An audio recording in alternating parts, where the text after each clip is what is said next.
Hey guys, it's Miss Whitford here, and today we are going to be talking about different vocabulary strategies.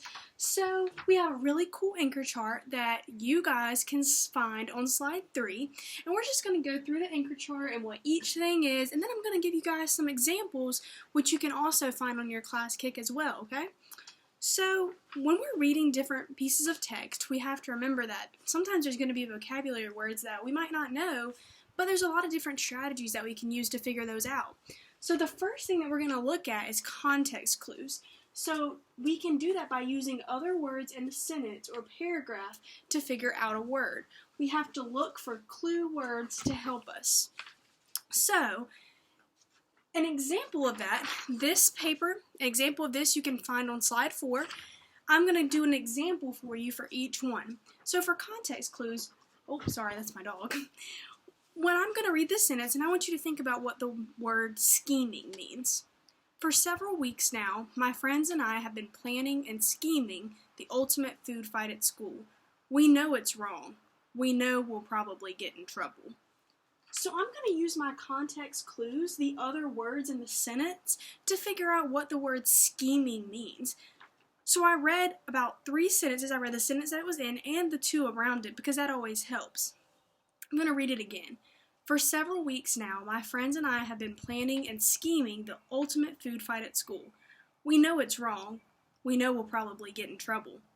So I see that it says planning near scheming, and they're talking about a food fight. So when I think about that, I'm like,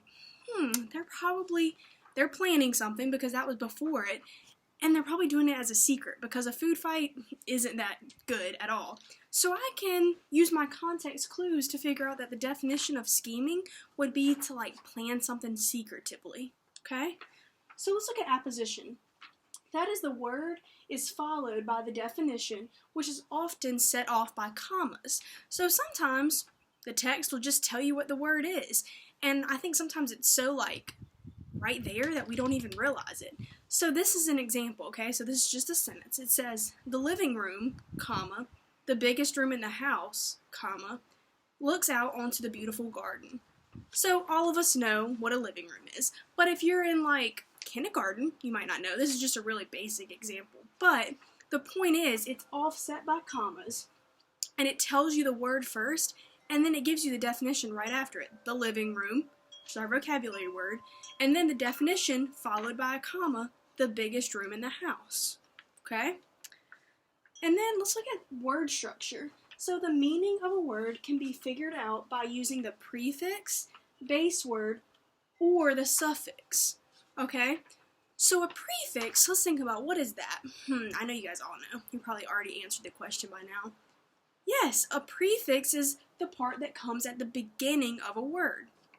So an example of that would be, I'm going to give you 2 words that have a prefix, okay? Impossible and improper. Think about, what's the prefix in that? Impossible and improper. If you said I am, you're right. Good job. So now we have to think about what that means to help us determine the meaning of the word. So impossible, improper. Well, I know that means not, without, not really possible. So that means, so impossible would be you can't do something. And then improper would be it's not right. See how I use that prefix to figure out the meaning of the word. Now let's look at base word. So some words, there's just a regular base word, and then they add a little bit to it to try to trick us. So think about the word happiness. Well, we know that the base word is happy, but we have to figure out there's a little bit different meaning. So we have to realize that our base word in that is happy. So happy means that you're glad, you're satisfied, you're smiling. So happiness would just be you're full of all that happy feelings.